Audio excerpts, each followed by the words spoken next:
Bonjour les enfants, en ce premier samedi du mois de février, c'est Saint Bernard qui veut nous aider à aimer, prier, faire aimer la Sainte Vierge.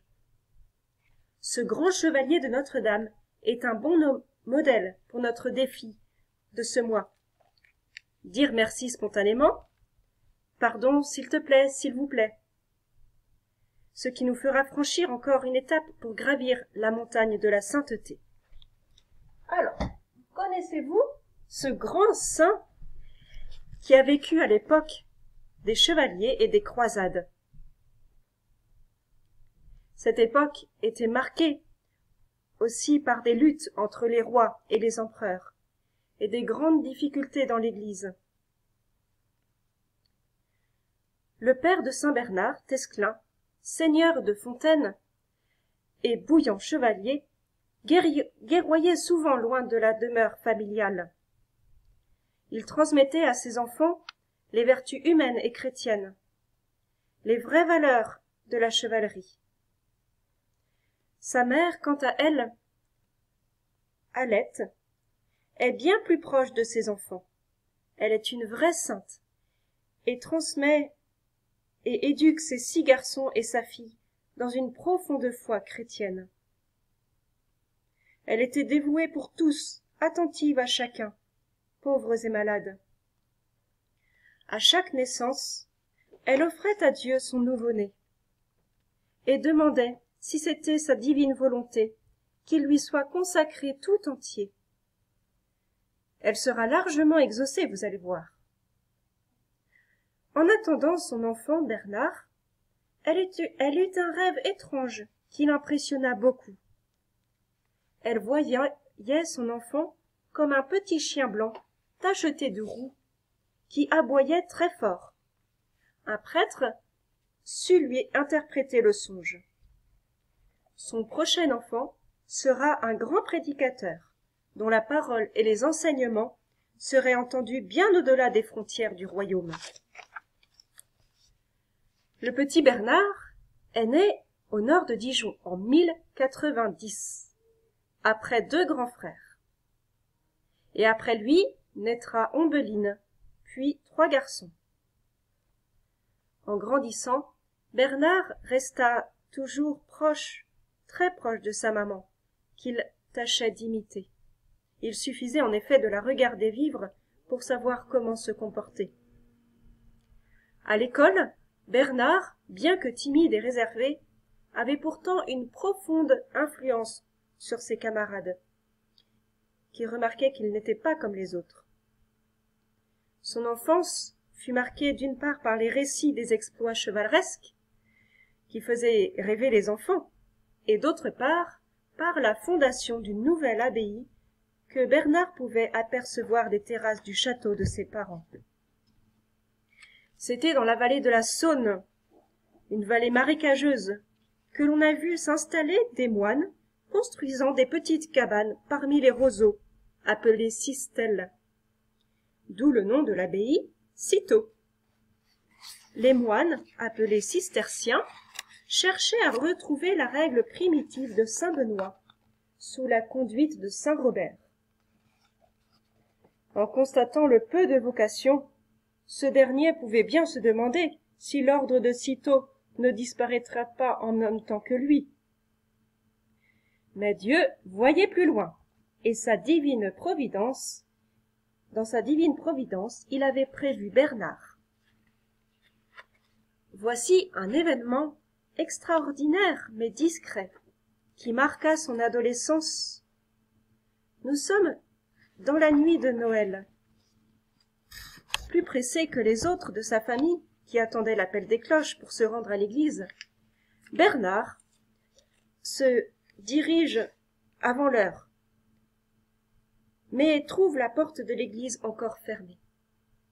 Il s'endort alors sous le parvis et voit soudain en songe l'enfant Jésus au moment de sa naissance, et reçoit alors une connaissance très profonde sur le mystère de l'incarnation du Fils de Dieu. Ceci ne l'empêcha pas d'aimer monter à cheval comme tous les autres enfants nobles de son âge, et de s'entraîner pour le combat. Cependant, son cœur restait souvent orienté vers l'abbaye, de sitôt qu'il apercevait au loin. Saint Bernard, à 17 ans, vit sa maman mourir, humblement, comme elle l'a été toute sa vie. Bernard en était très affligé, mais il était certain qu'elle veillait maintenant sur lui et le guiderait. Alors qu'il s'apprêtait à partir pour des grandes études, il crut voir devant lui sa mère, Alette, mécontente de son projet. Désormais, Bernard ne sera ni chevalier, ni grand seigneur ecclésiastique, mais simple moine paysan de Cîteaux. Et lui qui était pourtant d'une grande timidité, il devint un entraîneur d'hommes. En effet, il ne partit pas seul pour l'abbaye. Il alla trouver son oncle, qui le suivit aussitôt, son jeune frère Barthélemy, qui le suivit aussi. Il eut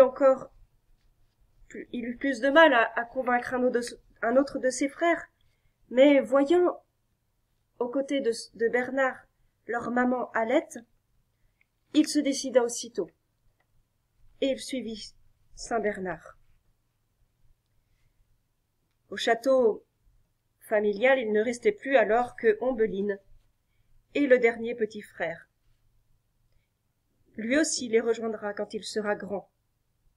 Et même leur père se fera moine, sous la direction de son fils Bernard.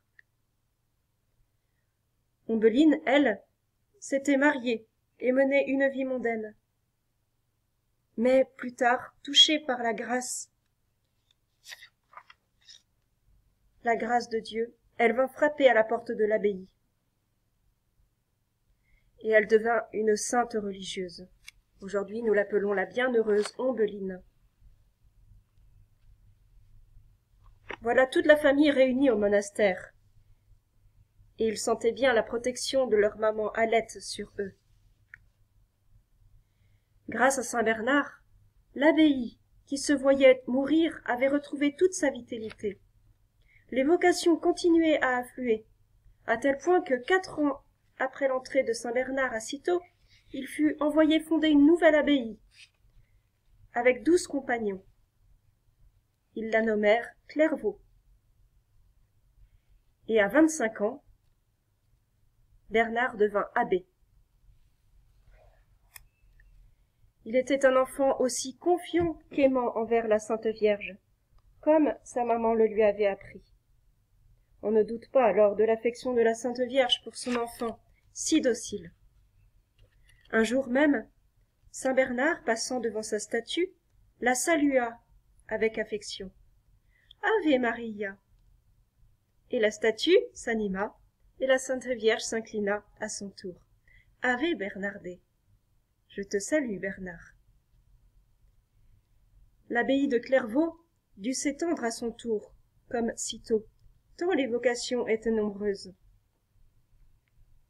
Saint Bernard voyageait beaucoup pour aller visiter tous ses fils moines dans les différentes abbayes. C'était pour lui un grand sacrifice de devoir quitter sa chère vie monastique de Clairvaux. Il écrit dans une lettre qu'il est comme un petit oiseau déplumé, toujours exilé de son nid. Sa mission ne se limite pas à conduire les différentes abbayes de cisterciens, mais il aida même d'autres ordres religieux à retrouver la fidélité à leurs règles. Il fut aussi un grand instrument de paix, réconciliant des rois et des empereurs entre eux, des évêques et des rois. Et lui qui était, nous le savons, timide, quand il s'agissait des affaires de Dieu, il les défendait avec force et fermeté, pour ramener la paix dans l'Église divisée. Il y avait même 2 papes qui furent élus, et Saint Bernard œuvra pour faire reconnaître le vrai pape, qui était Innocent II. Les difficultés ne s'arrêtent pas là. Il a fallu 8 ans pour sauver l'unité de l'Église, grâce à la sainteté de Saint Bernard. il put enfin retourner dans sa bien-aimée abbaye de Clairvaux. Et il n'était pas tout seul. Paganelli l'accompagnait, lui qui l'a connu pendant sa mission en Italie, et il se fit cistercien. Plus tard, Paganelli sera élu pape sous le nom de Eugène III. Il restera toujours un vrai fils de Saint Bernard, en écoutant ses conseils. Saint Bernard, pensant enfin retrouver définitivement sa vie contemplative, sera à nouveau appelé. Beaucoup venaient le voir, lui demander conseil, aide. Il était sans cesse sollicité. La Sainte Vierge tenait une grande place, très grande place dans sa vie. Il fut d'ailleurs un des premiers à l'appeler Notre-Dame, et se considérait comme son chevalier. Il lui consacra de nombreux sermons, notamment sur le grand mystère de l'incarnation, dont il avait reçu une profonde connaissance. Vous vous en souvenez?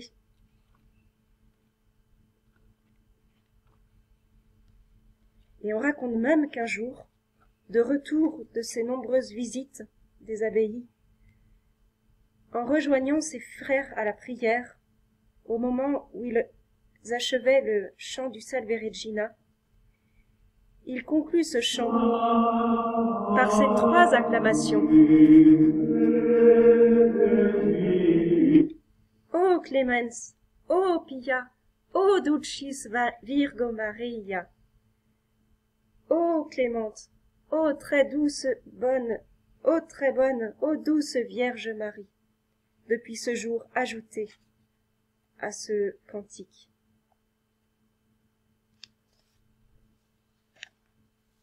Deux fois encore, saint Bernard devra se rendre à la cour pour remplir sa mission de pacificateur. Il réconcilia le roi Louis VII avec son frère, évêque de Beauvais. Il évite ainsi un autre conflit. Ce fut ses dernières missions sur cette terre. Et le temps est trop court pour vous citer encore les miracles innombrables qu'il a faits. Son ordre ne cessa de s'étendre. Au total, il y aura plus de 100 abbayes répandues jusqu'au Danemark.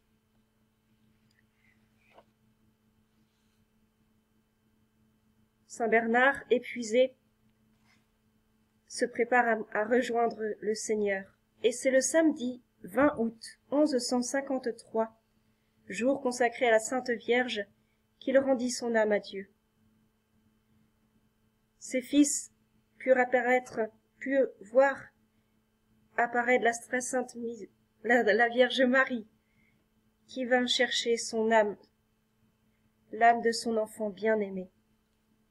Il n'avait que 63 ans. Et maintenant, comme saint Bernard nous l'a appris, nous nous tournons avec affection vers la Sainte Vierge.